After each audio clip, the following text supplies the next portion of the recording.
At a crowded market, a woman named Maya, dressed plainly, is publicly humiliated and slapped by her wealthy ex-husband, Victor, who accuses her of being a failure and a burden.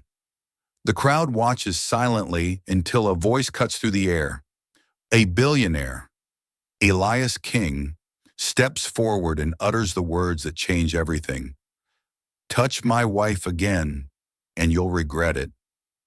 No one knows that Elias and Maya married in secret a year ago after he met her volunteering at a shelter. He admired her compassion, humility, and strength. But Maya never sought to be in the spotlight.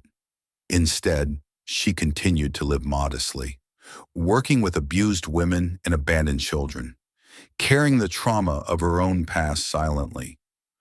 The series unfolds in slow, emotional layers as Maya's journey of healing from past abuse, regaining self-worth, and standing in her own power intersects with Elias's own path, from a cold tycoon to a man transformed by love and justice. As the story deepens, the public begins to reckon with their silence, and Maya becomes a quiet but undeniable force for change. It was just after noon when the market buzzed into full rhythm, children laughing over fruit stalls, merchants calling out prices, and the scent of grilled corn drifting through the air. The sun was high, beating down on metal rooftops and aging awnings. In the middle of it all stood Maya, her brown canvas bag resting against her hip, her eyes scanning the tomatoes with quiet care. She was dressed simply plain white blouse, faded jeans, hair tucked into a loose scarf. Nothing about her demanded attention until the voice rose. "You still walk around like you belong here." Maya froze, her fingers still hovering over a basket of cherry tomatoes. The voice was sharp, biting familiar. She turned slowly. Victor, clean cut, perfectly dressed in an expensive navy suit that screamed authority. His eyes gleamed not with curiosity, but contempt. The crowd began to hush, the market rhythm stuttering around them. Victor took a step forward, towering over her. "You think because you left me, you could just blend in with the crowd like you're one of them?" Maya said nothing. She didn't argue. She didn't explain. She simply lowered her gaze and adjusted the strap of her bag. The silence enraged him. In one swift motion, before anyone could react, Victor raised his hand and slapped her across the face. The sound rang out like a gunshot. Her head snapped to the side. The tomatoes she had been holding dropped to the ground. For a breathless moment, everything stilled. Nobody moved. People watched, wide-eyed. Some gasped, most simply froze, unsure, unwilling. And then a voice came from behind. Calm, cold, clear. "Touch my wife again, and you'll regret it." Victor turned. The crowd turned. All eyes landed on the man walking out from between the stalls. He wore no suit, no bodyguards, just a gray shirt and dark jeans. But the way he walked, the way the air shifted around him made it clear this was someone used to power. Elias King, billionaire, real estate mogul, unmistakably him. He walked past the crowd like they weren't even there. His gaze locked on Victor, his jaw clenched. Maya looked up, one hand still pressed to her cheek, her lips parted, stunned not by his presence, but by his timing. He hadn't come for the attention. He had come because she needed him. Victor blinked, unsure. "She's your wife," Elias didn't flinch. "Yes, and if you ever lay a hand on her again, I will make sure you can't show your face in a single boardroom on this continent." Victor opened his mouth to retort, but said nothing, because for once, he wasn't the most powerful man in the room. He stepped back, and then back again, vanishing into the crowd. But the crowd didn't vanish. They remained, staring, judging. Whispers spread like wildfire, Who was this woman he called his wife? Maya didn't speak. Her hand dropped from her cheek. She didn't cry. She didn't smile. She simply stood, the sting of the slap still warming her skin. Elias moved beside her and gently picked up the tomatoes from the ground. He didn't say a word. He just held her gaze, quietly asking if she wanted to go. She gave a small nod, and then, with all the cameras now rising from pockets and phones aimed their way, the two of them walked away, not fast, not ashamed, just steady. The market went back to life, but something had shifted. The woman no one had looked at twice had become unforgettable. Not because she was married to a billionaire, but because when the world stayed silent, she had stood still. And when power finally showed up, it had spoken in her defense. The apartment Maya returned to was modest 2 rooms, white curtains, wooden floors polished from years of quiet care. There were no security guards, no marble floors, no signs of wealth, only the soft ticking of a wall clock, the low hum of a kettle boiling in the kitchen, and a bookshelf lined with dog-eared paperbacks. Maya didn't like noise. She liked order, stillness, things she could understand. She stood by the sink, splashing cold water on her face, watching the red imprint of Victor's hand fade from her cheek. Not because it didn't hurt, but because she had trained herself to endure. Long ago, years ago, Maya had been the wife of a man everyone feared in silence and admired in public. Victor wasn't always cruel, not at first. He was charming, ambitious, persuasive, but over time, charm curdled into control. First, he criticized her tone, then her friends, then her clothes. He chipped away at her, piece by piece, until she could no longer recognize the girl who once dreamed of becoming a school counselor. The first time he hit her, he apologized before the bruise even formed. The second time, he blamed stress. The third time, he said she made him do it. And by the fourth, she stopped asking why. She just cleaned the blood, fixed her hair, and showed up smiling. When she finally left, she didn't run with luggage or drama. She left with nothing but a small bag and the clothes on her back. No lawsuit, no headlines. She didn't want revenge. She wanted peace. But peace was not immediate. It came in fragments in the way she learned to wake up without fear, in how she found work at a local shelter, helping other women piece together their lives.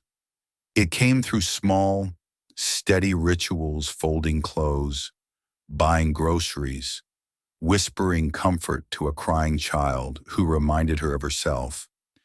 And then one day, Elias walked into the shelter. He wasn't like the others who came to donate with photographers in tow. He had no press team, no speeches, just quiet eyes, a worn coat, and a check he folded discreetly. He watched her for weeks before speaking to her, not out of arrogance, but out of respect. He saw that Maya didn't seek attention. She served meals, swept floors, listened more than she spoke. That moved him. Their first conversation was about oatmeal. She was arguing with a boy who refused to eat his breakfast. Elias laughed, not at her, but at the boy's stubbornness. That laugh became a conversation. That conversation became a habit. And that habit, over the course of months, became a quiet affection neither of them spoke of, but both felt. When Elias asked her to marry him, Maya hesitated not because she didn't love him, but because she had forgotten how to be loved. "I don't want to be anyone's trophy," she said one night, sitting across from him on a park bench, her hands tucked in her coat. "You're not," Elias replied. "You're the only thing in my life that doesn't need to prove its worth." They married without fanfare, with 2 witnesses and no photographers. Elias respected her need for space. He offered protection, not pressure. They lived apart at first, not because they weren't committed, but because Maya was still building herself. And Elias understood. He waited. And so, when Victor slapped her that day at the market, Maya hadn't expected Elias to be there. But he was, not as a savior, as a witness, as a man who loved her enough to let her stand on her own and still chose to step in when the world crossed the line. Now, back in her apartment, Maya moved slowly.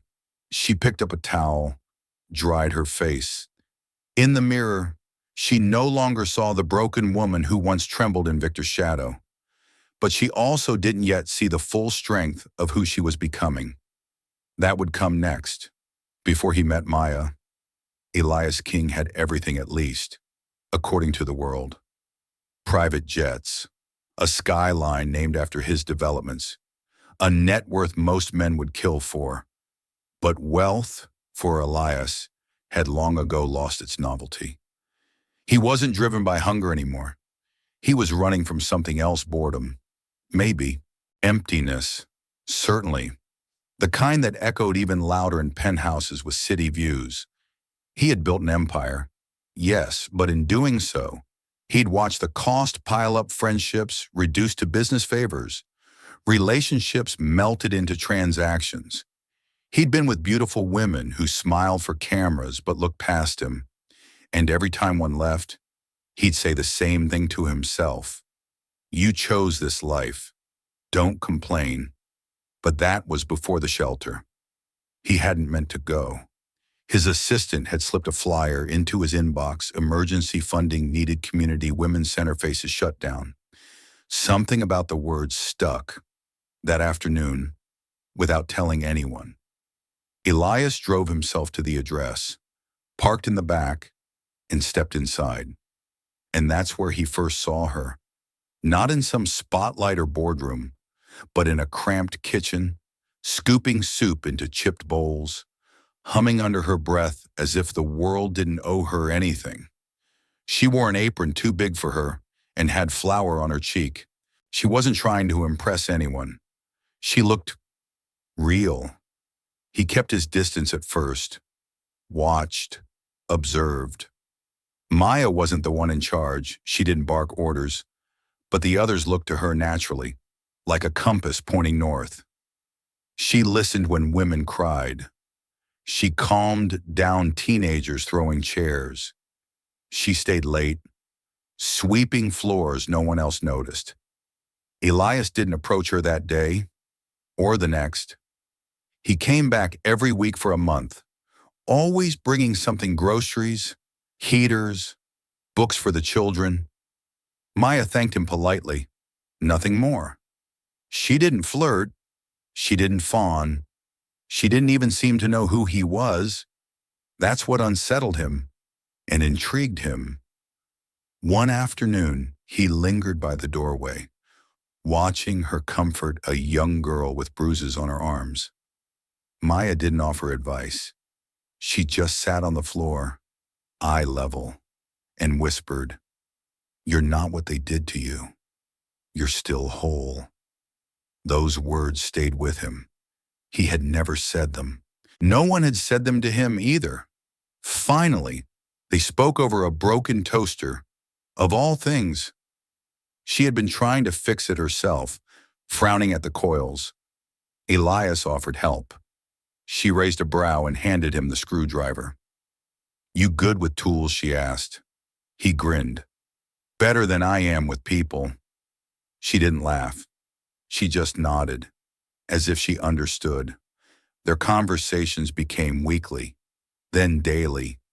She told him things slowly, like peeling back layers, about the women she helped, the girls who came and went, the nights she cried for strangers she couldn't save, but never about herself.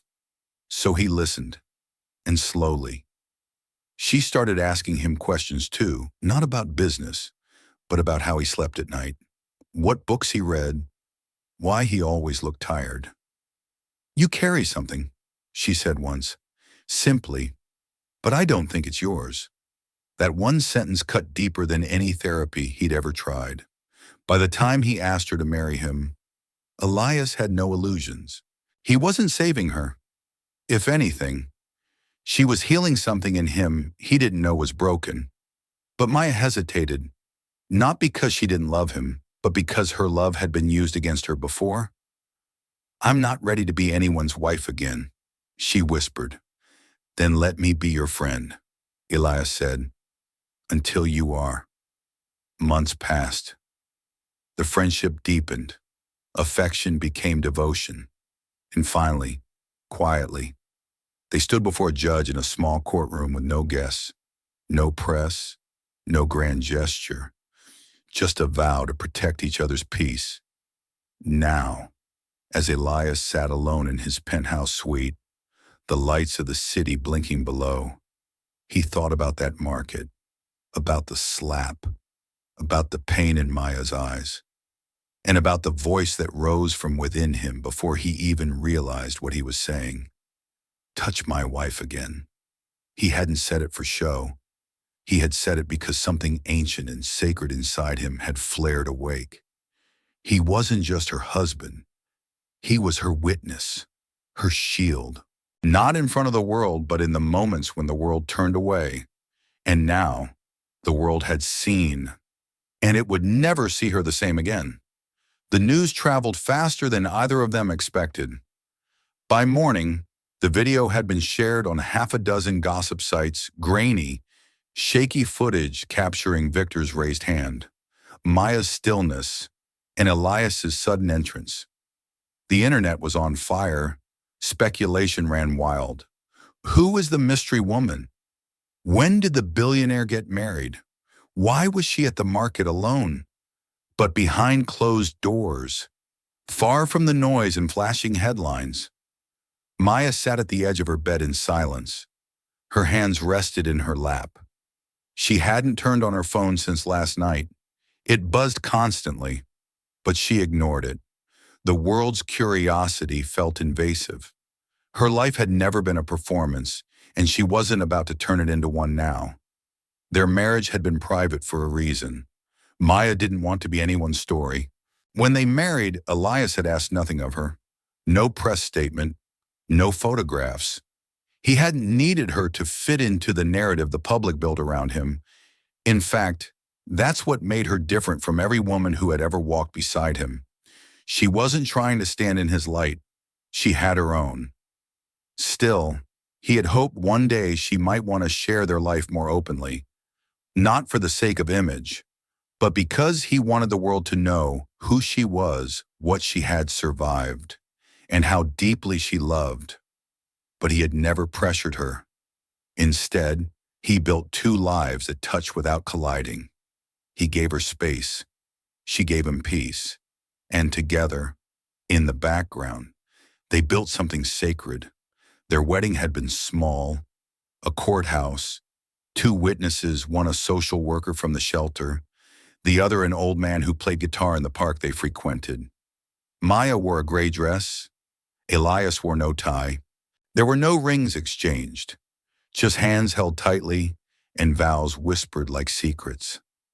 "I promise," Elias had said, "to never ask you to be more than you are." Maya's eyes had filled with tears then, not because she was afraid, but because she believed him. They had decided to live apart for the first year. Maya had been rebuilding herself, brick by brick, her small apartment, her work at the shelter, her rituals of simplicity. Those were not things she wanted to surrender too quickly. She didn't want to be swallowed by luxury. She didn't want to become someone else's possession again, even if the man this time was kind. Elias understood. He didn't just agree, he protected her privacy like it was sacred. At first, his board questioned him. Rumors spread, investors speculated. But Elias gave no explanations. His private life was not up for public consumption. Still, now that the video had gone viral, everything was different. The world had seen, and Maya knew what came next. Questions, opinions, narratives that would try to rewrite her truth. She wasn't afraid, but she was tired. That evening, Elias came to her apartment without warning. He didn't knock. He used the key she'd given him months ago. When she looked up from the sofa, he simply sat beside her and took her hand. "They'll keep asking," he said quietly. "They'll want to know who you are." Maya nodded. "I know. Do you want to tell them?" She was silent for a long time. The sky outside darkened. In the distance, a siren passed. Then she said softly, "I don't want to be defined by how he hurt me, or by who you are. I want to be seen as who I am now." "You're more than a survivor," Elias whispered. "I know, but I need them to know too." He looked at her, then really looked, and he understood. This wasn't about hiding anymore. It wasn't even about protecting the past. It was about claiming the present, about allowing her voice, steady and quiet as it had always been, to finally speak for itself, not as a victim, not as a wife, but as Maya. Long before the market incident, long before Maya found the courage to leave, Victor had already been unraveling only in private. On the surface, he remained the polished man the public admired: sleek suits, calculated words, powerful handshakes. But beneath the tailored exterior, he was a man obsessed with control, not just over Maya, but over everything. When they were married, Victor controlled what she wore, who she saw, even how she laughed. He wasn't loud when he hurt her. He was precise, cold. He never raised his voice in public. He was the kind of man who hurt with whispers behind closed doors, always framing it as her fault, always careful to stay just this side of the law. But what the world didn't know, what even Maya didn't fully grasp at the time, was that Victor's abuse didn't stop at home. It stretched into his business, his politics, his network of men who shook hands in luxury hotels and signed contracts stained with silence. After Maya left him, Victor didn't fall apart. He got more careful, more calculated, but he didn't forget, and he didn't forgive. He considered her leaving a betrayal, an insult to his pride. She had embarrassed him, not by speaking out, but by surviving, and that wounded him more than any headline could. He began following her movements, quietly, paid for information from people in her building, asked questions at the shelter. Once, he left a donation under someone else's name just to watch her from a distance. And all the while, Elias watched him back. Elias had suspected something months ago, not just from Maya's quiet discomfort whenever Victor's name came up, but from subtle clues, anonymous threats sent to the shelter, sudden inspections from city officials, unexplained delays in donations tied to Victor's associates. Elias didn't push Maya to talk, but he began doing what he did best: researching in silence. He had his people dig through Victor's holdings, financial records, corporate partnerships. On paper, Victor's empire was solid, but behind the shell companies, behind the offshore accounts, there were cracks, evidence of labor violations, payoffs, and untraceable investments in political lobbying. And there were whispers about women, about coercion, about settlements quietly paid to former assistants who had all signed NDAs. Elias didn't bring it to Maya right away, not because he was hiding it from her, but because he respected her timeline. She needed to choose when to look back, when to confront, when to name what had been done to her. He would never force her to do it, but he was preparing for the day she would. And now, after the market incident, that day was closer than ever. Maya hadn't told the full story yet, not to the press, not even to Elias. But that night, as they sat on her couch in the quiet of her small living room, she finally spoke. "He said if I ever talked, he'd ruin every place I tried to work," she said, her voice barely above a whisper. "He told me no one would believe me, that I'd be the bitter ex-wife chasing attention." "You're not," Elias said gently. "I know that now. But back then, I wasn't sure. She looked at him, eyes full of something more powerful than fear resolve. I think I'm ready to tell the truth. Elias didn't smile. He didn't celebrate. He just nodded, the weight of her decision settling between them. I already have what we need, he said quietly. You won't be alone. Maya turned her head slowly, looking out the window, where the city lights shimmered against the dark. For the first time in years, she wasn't afraid of what Victor would do. She was ready for the world to know what he had done, not to destroy him, but to stop the silence, to break the cycle, to take back the voice that had been stolen from her, one insult, one bruise, one lie at a time. Victor's power had always come from what people refused to see. That was about to end. It had been less than 48 hours since the slap at the market, and already Maya's face was on the front page of nearly every digital news outlet. Screenshots of the incident, zoomed-in frames of Elias stepping between her and Victor, had spread faster than wildfire. The internet did what it always did, speculated, sensationalized, judged. But for Maya, everything was still moving slowly. She hadn't left her apartment, not out of fear, but because something deeper was shifting inside her. It wasn't the noise outside that overwhelmed her. It was the silence within. For years, she had lived quietly, healing in private, finding worth in small things: a girl's laugh at the shelter, the warm smell of baked bread, the feel of worn-out books in her hands. She had never wanted the spotlight, and now the spotlight had found her. Elias sat across from her at the kitchen table. He didn't say much. He never did when Maya was working something out. He understood that she didn't need advice, she needed space. She stirred her tea slowly, eyes unfocused. Then, suddenly, she said it. I want to go back. Elias looked up. To the market, she nodded. To the same stall, the same spot. Are you sure? No, she whispered. But I need to. The next morning, she dressed like she always did. No makeup, loose scarf, worn sandals. She tied her hair back, picked up her brown canvas bag, and stepped outside into the hum of a city that now recognized her face. Elias didn't walk beside her. He followed at a distance, not to guard her, but to let her own the moment. When she entered the market, the noise dipped. Whispers followed her. Some people looked away. Others looked too long, but no one spoke. She moved through the crowd like a thread through fabric, quiet, essential. She stopped at the tomato stall, just as before. The same vendor was there. He glanced at her, nervous. She reached out, gently lifted a tomato, and placed it in her bag. No one moved.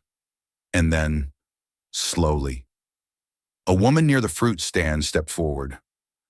She looked older, maybe in her 50s, worn hands, tired eyes. She reached out and touched Maya's arm. Not hard, just enough to anchor her. I saw what he did, the woman said, voice trembling. And I didn't do anything. I'm sorry. Maya didn't pull away. She didn't need to. More voices followed. I should have said something. I was scared. I didn't know who you were. Maya looked around not to judge them, but to face them. For years, she had carried the shame of silence, both hers and others. And now, she stood in the middle of it, not ashamed, but present. She cleared her throat, her voice soft but firm. You don't have to know someone to stand up for them, a man nearby whispered. You're brave. She shook her head. No, I was just tired of being afraid. From a corner, a child's voice rose. That's the lady who helps people. And just like that, the story began to shift. The cameras that followed her didn't see a woman hiding behind wealth. They saw someone real, someone ordinary, someone who had been hurt in public and didn't disappear. As she paid for her tomatoes and turned to leave, Maya looked back once, just once. And this time, people didn't look away. They nodded. They stood straighter. Some even stepped forward, as if they too wanted to return to the place they last felt powerless and leave different. Outside the market, Elias stood waiting. He didn't reach for her hand. She reached for his. Together. They walked back through the crowd, not as billionaire and wife, not as scandal and curiosity, but as two people who had chosen, again and again, to live with their eyes open, no matter who was watching. The interview started with requests, then became demands. Journalists camped outside the shelter. Media outlets flooded Maya's inbox with offers for exclusives, magazine covers, even documentaries. They wanted her to talk about the slap, the billionaire, the secret marriage. They wanted headlines. But Maya wasn't interested in headlines. She turned them all down. Instead, she went back to work at the shelter waking before dawn, chopping vegetables for the breakfast line, helping women fill out housing forms, sitting with children who cried at night. She didn't speak about the market incident to anyone. Not because she was hiding, but because the story they wanted wasn't the one she wanted to tell. She wanted to speak, but on her terms. One afternoon, a girl named Lila came to the shelter. 17, thin, skittish, wearing a jacket too big for her and eyes that had seen too much too soon. She didn't talk much, just kept looking over her shoulders if someone might come claim her. Maya sat with her in the garden out back. It was a small space, patches of lavender, a broken bench, quiet. "You're safe here," Maya said gently. Lila shrugged. "That's what they always say." Maya didn't press her. She just sat beside her, letting the silence stretch. Then, after a long while, Lila whispered, "Are you really the lady from the video?" Maya's breath caught, not from shame, but from how small the question sounded. How fragile. "Yes," she said softly. "That was me." Lila stared down at her hands. "He hit you, and you didn't cry." Maya smiled faintly. "I did, just not where everyone could see." The girl was quiet for a long time. "Then did you love him?" The question sank into Maya's chest like a stone. It wasn't about Victor. Not really. It was about Lila's past, about the confusion between love and control, pain and belonging. "I thought I did," Maya said. "But it wasn't love. It was fear dressed up as something else." Lila looked at her then, not like someone watching a celebrity, like someone seeing a reflection. That moment shifted something in Maya. It reminded her why she had stayed silent for so long. Because when you've been hurt, you spend years sorting truth from the lies you were told, and even longer learning how to speak the truth without shaking. That night, Maya sat at her desk and opened her journal. She hadn't written in weeks. Now, the words came easily, not about the slap, but about what came before. She wrote about the night Victor first accused her of making him angry, the way she'd apologized for his fists, the months of walking on eggshells, the way people had looked the other way because Victor was charming, respected, wealthy, the way her silence had been expected and then weaponized. And then, finally, she wrote about leaving, not the drama of it, but the ache, the loneliness, the tiny courage it took just to get out of bed the next day. She didn't cry as she wrote. She didn't pause, because something inside her had been waiting to be spoken. And once it started, it wouldn't stop. When she finished, she printed the letter. Elias read it the next morning, wordlessly. When he reached the last line, he looked at her and asked, "Do you want to publish it?" Maya didn't answer right away. But later that evening, She called a local community paper, not a national outlet, not a glossy magazine, just a small, honest newsroom run by women, the kind that told stories without trying to sell them. A week later, her letter was published. It didn't go viral, but it reached exactly who it needed to. Shelter coordinators across the country called her. Survivors wrote in, sharing their own stories. A quiet movement began to grow, not flashy, not loud, just steady. Women finding their voice through hers. Maya had never raised her voice in public, but now it was rising, and it was beginning to echo.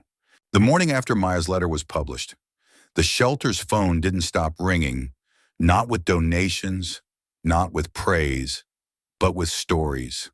One by one, women began to call, some from towns nearby, others from cities Maya had never visited. Their voices trembled at first, hesitant, unsure if anyone was really listening. They shared pieces of themselves, marriages built on fear, careers derailed by silence, bruises covered by makeup and polite smiles. Some hadn't told anyone until that moment, but Maya's letter had opened a door, and now they stepped through. Elias sat quietly in the corner of the shelter's office as the calls poured in. He watched Maya handle each one with grace, never rushing, never interrupting. She didn't offer solutions, she offered space, and in that space, healing began. Later that week, Elias made a decision. He called his legal team and instructed them to begin transferring funds to establish a foundation, the Maya Project. Its mission was simple: to support survivors of abuse, not just with shelter, but with long-term resources, education, legal aid, therapy, housing, not charity, justice. When Maya heard about it, she didn't smile, she didn't cry. She simply said, "It has to be community-led, not another rich man's gesture." Elias nodded. "Then you'll decide who runs it." He wasn't interested in being the face of it. In fact, he stepped back entirely, ensuring that the foundation operated independently, rooted in the lived experiences of survivors, not the polished language of executives. Word spread fast. Survivors began to gather, not just online, but in person. Maya was invited to speak at panels, to sit with social workers and reform advocates. Still, she refused the stage more often than not. When she did speak, it was never about herself. It was always about the women who hadn't been heard yet. One afternoon, a televised interview aired a former assistant of Victor speaking under a pseudonym. She described years of coercion, of inappropriate advances, of being told she'd be blacklisted if she ever said no. She wasn't the only one. Others followed, and slowly, a pattern emerged. Victor, who had long believed himself untouchable, found himself cornered not by a lawsuit, but by the rising tide of truth. He called Maya's lawyer, offered a settlement. The message was clear: make it go away. Maya didn't even look at the number. "I'm not here to bankrupt him," she told Elias later. "I'm here so women don't think silence is their only option." And so she declined the money and released a public statement. "This is not about revenge. This is about reckoning. And no amount of money can undo the silence too many of us have been forced to live in." That statement was picked up across the nation. Editorials were written. Protests were planned. A bill began to circulate through city councils, one proposing stricter workplace harassment protections and stronger enforcement of non-disclosure abuse exemptions. Advocates began referring to it informally as Maya's bill. But through all the headlines, Maya stayed grounded. She still showed up at the shelter every morning, still took the bus when she could, still folded blankets and packed food bags. Not out of guilt, but because that was who she was before the world knew her name, and who she intended to remain. One evening, as she walked through the garden behind the shelter, Elias joined her. They're saying you started a movement," he said. "I didn't," she replied, pulling a dry leaf off a stem. "It was already there. I just stopped whispering." He smiled, then reached into his coat and pulled out a letter, a hand-drawn crayon sketch from a little girl in another state. It showed a woman with long hair standing in front of a crowd. Above it, written in crooked handwriting, were the words, "Because of you." I told my mom the truth. Maya stared at it for a long time, then finally whispered, "That's why I came back." And with that, the reckoning continued. Quiet, relentless, human. A story no longer about a slap or a billionaire, but about what happens when one woman dares to speak and others realize they can, too. The silence that once protected Victor was crumbling this time, not in secret, but in courtrooms, press rooms, and policy meetings. It didn't happen all at once. It started with Maya's letter, continued with the assistant's interview, and gained momentum as more voices stepped forward, naming him. But Victor still believed he could outmaneuver the storm. He hired new attorneys, launched a public relations campaign, and issued a carefully worded statement claiming deep regret in misunderstood intentions. He offered donations to women's charities, held press conferences, wore grief on his sleeve like a performance, but the world had changed. This time, people didn't look away. Maya's name, once whispered in pity, was now spoken with weight. She wasn't a woman chasing headlines. She wasn't bitter. She wasn't angry. She was credible. And she wasn't alone anymore. Behind the scenes, Elias used every resource he had not to destroy Victor, but to protect the women coming forward. He funded legal counsel, ensured media training, and quietly pressured board members on Victor's corporate holdings to launch internal reviews. And then it came an official subpoena, the first of many. Charges were filed for coercion, workplace misconduct, and obstruction of justice. Not all of them would stick. But the public trial had begun. Maya was called to testify. It had been years since she had stood face to face with Victor. The courtroom felt sterile wood panels, microphones, water pitchers. But when she stepped into the witness stand, it wasn't fear that met her. It was clarity. She spoke plainly, without theatrics. She detailed the gaslighting, the manipulation, the loneliness of living in a marriage where she was invisible unless she failed to please. She didn't cry. She didn't tremble, because she wasn't broken anymore. Victor watched her from the defense table. He wore a new suit. He avoided her eyes. For years, he had relied on people's silence. And now, it was his own silence that betrayed him. His lawyers tried to twist her words, but the jury watched Maya closely, not as a headline, as a human being. By the end of the day, the courtroom didn't need proof of every bruise. They believed her, not because she had a billionaire by her side, but because she stood on her own. Elias waited for her outside the courthouse. Cameras flashed, reporters shouted, but all Maya saw was him, hands in his pockets, shoulders steady. When she reached him, he didn't say anything. He didn't have to.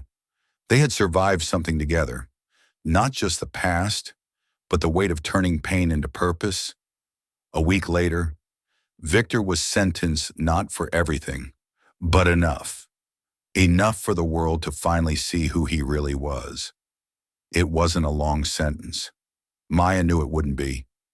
Men like Victor rarely face the full scale of justice, but he had lost what he valued most, his reputation, his control, his silence. And as she stood on the courthouse steps, Maya felt something she hadn't known in years. Not victory, freedom. Not because the system had saved her, but because she had stopped waiting for it to. Months after the trial, Long after the headlines faded and the courtroom emptied, Maya stood in the doorway of a new building, weathered brick, big windows, a crooked wooden sign above the entrance that read simply, "The House That Heals." It wasn't perfect. The floors creaked. The walls still smelled of old paint and cleaning supplies. But to Maya, it was beautiful. This wasn't Elias's gift to her. It wasn't an act of redemption. This was something they had built together, slowly, from the inside out, with community input, survivor voices, and no corner cut for appearances. It wasn't a shelter. It wasn't a clinic. It was something in between, part home, part classroom, part sanctuary. A place where women didn't just escape pain, but remembered who they were before the pain began. There were no waiting rooms, no long intake forms, just a kitchen that stayed open, a small reading room with secondhand books, and a garden behind the building where herbs grew between stones. Maya insisted on that. "I don't want people to come here and feel like projects," she'd said during a planning meeting. "I want them to feel like people, whole, welcome, seen." And they did. Mothers came with daughters. Women came with nothing but the clothes on their backs. A few came just to sit in silence, surrounded by air that didn't judge them. Slowly, word spread. "This is the place that doesn't ask you why you stayed, just how you're doing today." Elias volunteered on weekends quietly, without fanfare. He led literacy workshops for boys who'd grown up in volatile homes, read them stories with patience, taught them to unlearn rage. He never introduced himself as a billionaire. He was just the man who showed up with books and stayed late cleaning up chairs. One evening, as the sun lowered behind the garden fence, Maya sat on the back porch watching a little girl water the mint plants. Her name was Anaya, 7 years old. Her mother had fled an abusive relationship the month before.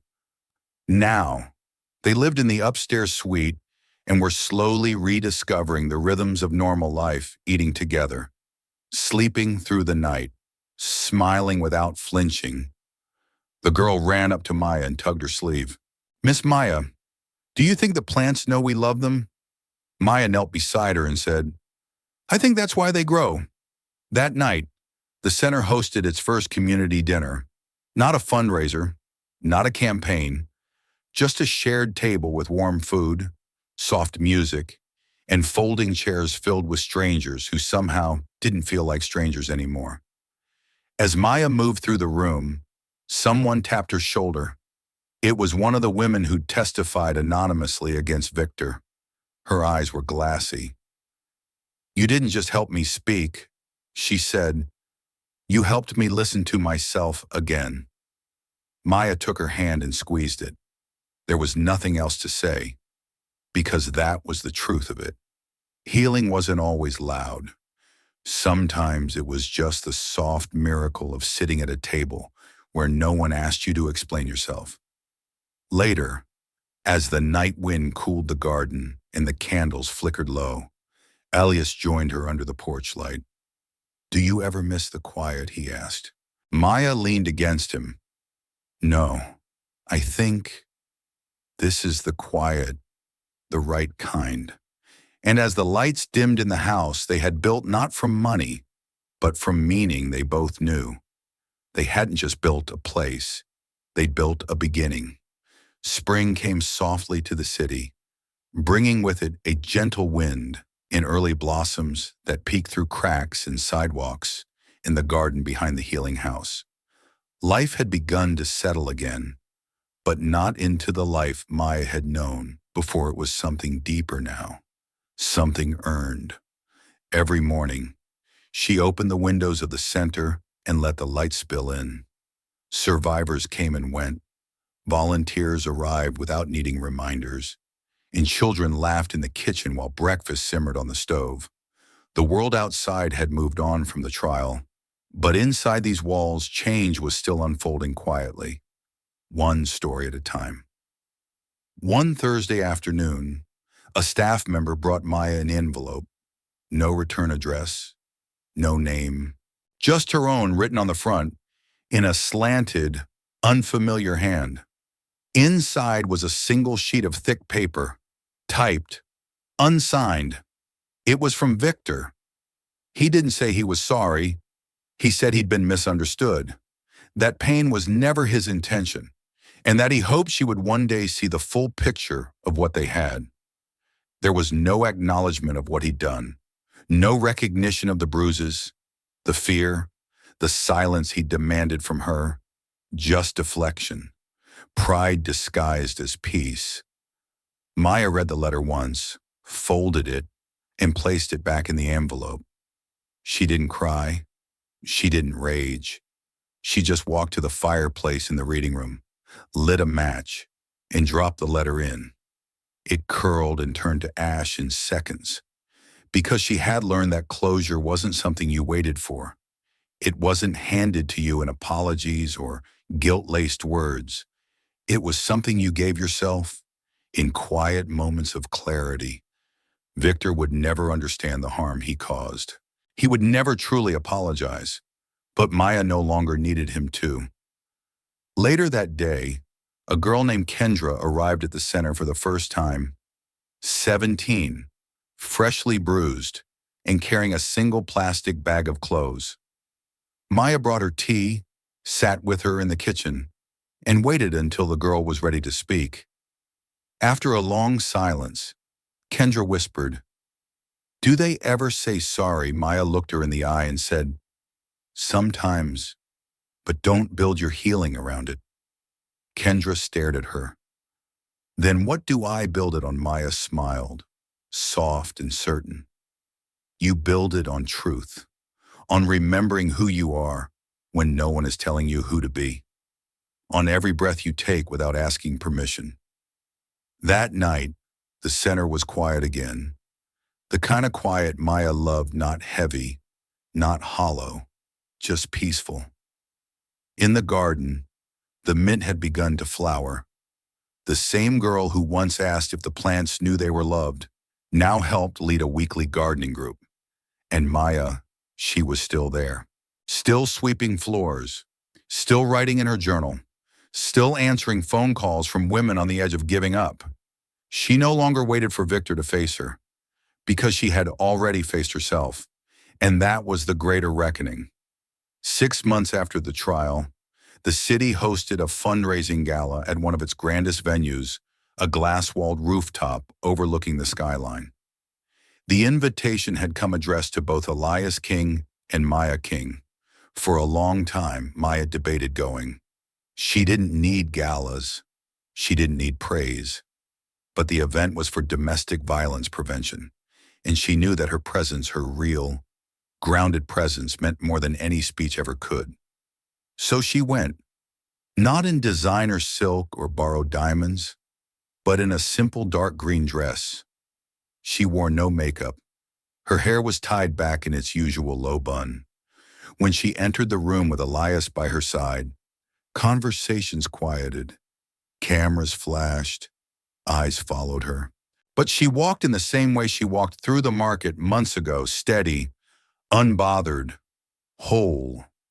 They took their seats near the back, not at the VIP table. That was Maya's request. "I don't want to be the centerpiece," she had told the organizers.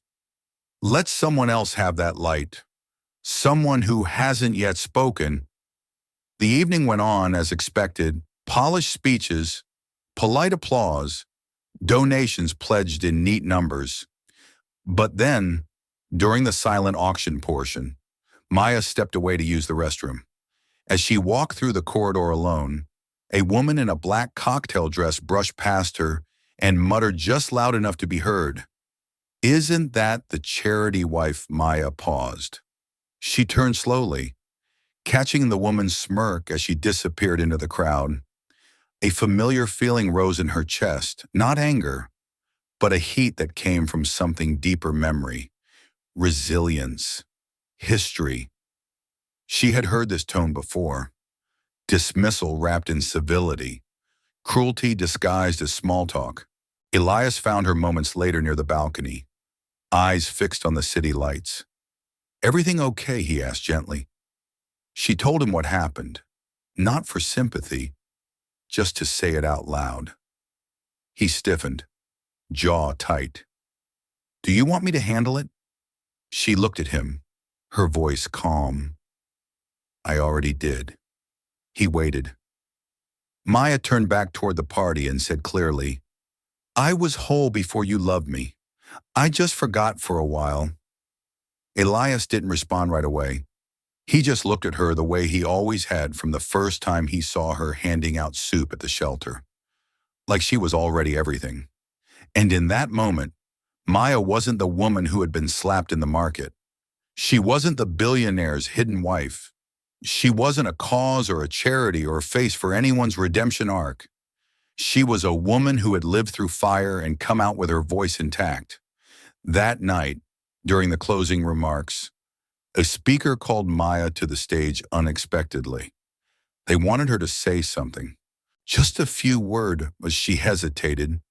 But then she rose, walked slowly to the front, and took the microphone with steady hands. "I'm not here tonight because I survived," she began. "I'm here because I spoke, and because others listened.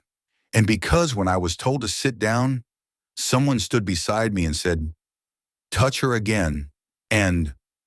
She paused, and what followed didn't need to be shouted. It was enough that someone said I mattered. She looked out over the crowd not for applause, but to make sure they were really hearing. We don't need saviors, we need witnesses. We need communities that don't wait for bruises to believe women. We need systems that don't ask what she did to deserve it. The room was silent. Maya nodded once, handed the mic back, and stepped down. No fanfare, no grand music, just truth and the steady breath of a woman who had found her voice and no longer needed permission to use it. After the gala, Maya returned to the healing house. The porch light was still on, casting soft gold across the steps. A little girl waited at the top, blanket wrapped around her shoulders, eyes wide. "I couldn't sleep," she whispered. "Can I sit with you?" Maya nodded and took her hand. Together, they sat beneath the star, saying nothing. The kind of silence that feels full, not empty. And as the night deepened, Maya looked out into the dark, not with fear but with peace, because the storm had passed, and what remained was everything she had built from its wreckage.